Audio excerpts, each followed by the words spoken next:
Mentirosamente, cómo descubrir y combatir fake news. Libro de Daniel Iboscus. Tuve el agrado de presentar hace una semana.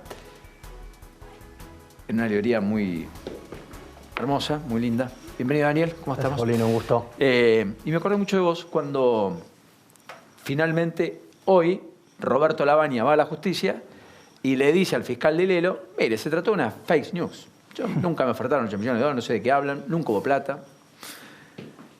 Es un problema, ¿no? Porque en campaña vamos a estar, y porque además, por lo que usted cuenta acá, por lo que leí, etcétera, por lo que decía Santiago Beninsky aquí hace muy poquito también, cada vez la acción falsa es más creíble, es más verídica, es más asimilable a la verdad.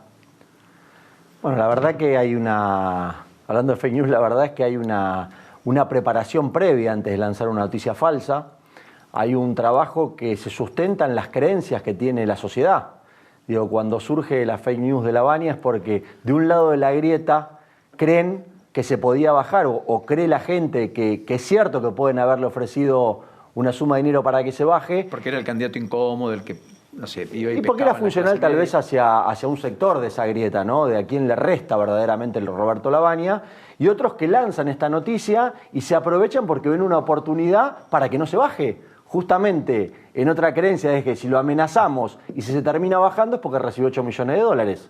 Entonces en ese juego empiezan a sumarse los dos lados de la grieta y a trabajar a partir de una noticia supuestamente falsa por las declaraciones que ha hecho Lavagna ante la justicia. Ahora, ¿cómo se construye? Porque hubo un caso en Estados Unidos hace muy poquito de alguien que le hacían hablar y decir cosas que en realidad nunca dijo, pero era con un nivel de precisión tal que todo el mundo dio por válido eso.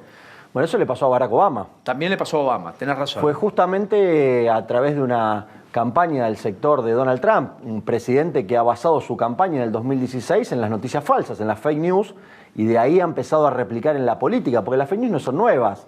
Son hace 486 años, Nicolás Maquiavelo decía, siempre hay alguien que se deja engañar y podemos engañar.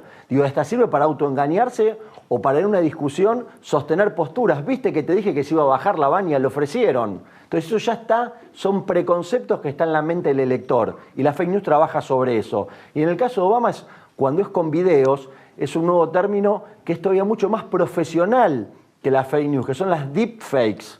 Estas deepfakes lo que hacen es intervenir videos donde Obama hablaba y decía lo que él nunca había dicho, con 56 horas de trabajo humano y tecnología para cambiar un video y que el movimiento de la boca de Obama dijera lo que él nunca había dicho. Pero la gente lo estaba viendo. ¿Y cómo decís que es mentira? Si lo están todos viendo. Y lo sacan los medios de comunicación, porque no es que hacen una operación, sino que ven el video donde Obama está diciendo lo que nunca dijo. Y ahí es cuando hablamos en el libro de cuando la mentira se convierte en la verdad. Ya no importa la realidad. La fuerza de los hechos pierde sentido. Bueno, es la época de la posverdad, o en su defecto es este aspecto, esta cuestión de que a veces la noticia se construye de manera tan parcial que parece querer decir algo a alguien que en realidad no termina diciendo eso, pero ahora esto es superador a eso, porque una cosa es, ¿no?, parcializar lo que alguien dice y por lo tanto poner en boca de él lo que no en la integralidad quiso manifestar, y otra cosa es lisa y llanamente poner a la boca lo que nunca dijo. Exacto, tiene que ver también con el ingreso o la utilización de la psicología por parte de la política. Viste que ahora la tecnología te permite saber el estado emocional de una persona en base a lo que busca en Google, lo que postea en Facebook y demás. Muchos espacios están utilizando esa emoción y la combinan con la noticia deseada. ¿Qué es la noticia deseada? Es lo que el potencial lector quiere leer. ¿Entendés? Lo que busca en redes probablemente lo que quiere buscar. Bueno, evidentemente se combinan esas dos cosas. Muy buen foco, ¿no? Sí, porque yo creo que vamos a tener mucho envidia de los periodistas, el foco del libro. Sí, porque nosotros vamos a tener que hacer un poco de, ¿no?, de zaranda, pasar todo por la zaranda de manera tal de que quede lo que realmente... Inclusive hasta con buena voluntad, esa zaranda te puede pasar algo que no tenga tanto que ver con la verdad, ¿no? Y eso es difícil porque en esta lucha periodística que antes lo que uno buscaba y un periodista quería tener la primicia, ¿no? ¿Cómo tengo la primicia para salir primero? Y bueno, yo creo que hoy más que nunca es importante ser segundo pero no equivocarte, ¿no? Sí, el problema porque en esa desesperación podés cometer errores y graves. Sí, Claro. y el problema es cuando gente. esa fake news se transforma en causa judicial, porque mueven todo un aparato que terminan investigando y demás y termina en la nada eso. Sí, termina en la nada y termina... Tal vez puede ser un efecto O ensuciando distractor. a alguien. Digamos, hay un nivel de complejidad en la construcción de fake news donde se empieza a ver que propias campañas lanzan su propia fake news para contrarrestar porque es un efecto boomerang y me pone en una posición de liderazgo. Cuando yo demuestro contundentemente y mi respuesta es mucho más contundente a la crisis misma que generó la fake news, me pongo en una posición de liderazgo, de credibilidad. O de víctima. De víctima, digo, depende de lo que estemos buscando o lo que hayan dicho las encuestas cualitativas que la gente tenía en la cabeza y estaban buscando un determinado candidato en un espacio político. Eso es superador al Big Data, ¿no? Bueno, el Big Data nutre y sirve para la construcción de noticias falsas. La conversación digital, las encuestas cualitativas, el neuromarketing, Todo eso que nosotros, la psicología política. Todo eso que nosotros hablamos en redes sociales queda registrado, se tamiza, en consecuencia ubica en un perfil ideológico a tal o a cual, ¿no? Claro, puede a un perfil ideológico de usuarios de redes, a una conversación, es mirar la parte semántica de la conversación digital. Hay veces o cosas que la inteligencia, inclusive artificial, se equivoca, pero ahí empieza la ayuda de la inteligencia artificial con la ayuda humana y saben, hay algo que dice el libro Paulino que es muy interesante, que es, dime a quién votas y te diré qué fake news crees. Y a partir de eso las fake news que se lanzan a determinados sectores que están convencidos con creencias previas y que la van a compartir y la van a viralizar, como pasó en Estados Unidos o como pasó con Bolsonaro en Brasil.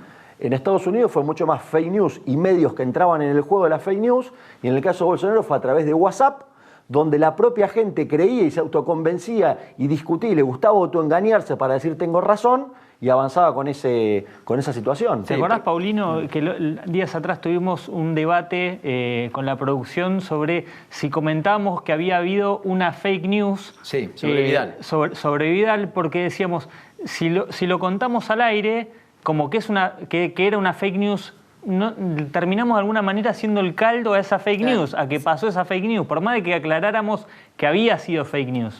Sí, es verdad, porque uno sienta la sospecha y... Bueno, hay gente en la Argentina que cree que Chabrán no se mató. Claro. Hay gente en la Argentina que públicamente dijo que en el cajón no estaba quien debía estar. Y hay gente que efectivamente ha transitado y transita la vida sosteniendo que todo siempre es un acto complejo de un complot que nos tiene a nosotros como eje, ¿o no? Sí, pero además esto que decís vos, lo de Chabrán, si alguien ve a alguien parecido, con una foto, un video editado, y lo suben, los que creen que él no murió, los van a compartir y van a consolidar ese pensamiento.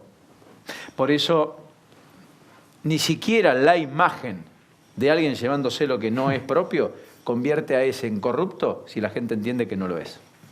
Va a encontrar la explicación para decir o que había gente contando plata, y no está mal, en pleno cepo, o que en realidad querían ficción, le di ficción, aunque después en la justicia dijeron lo que era verdad.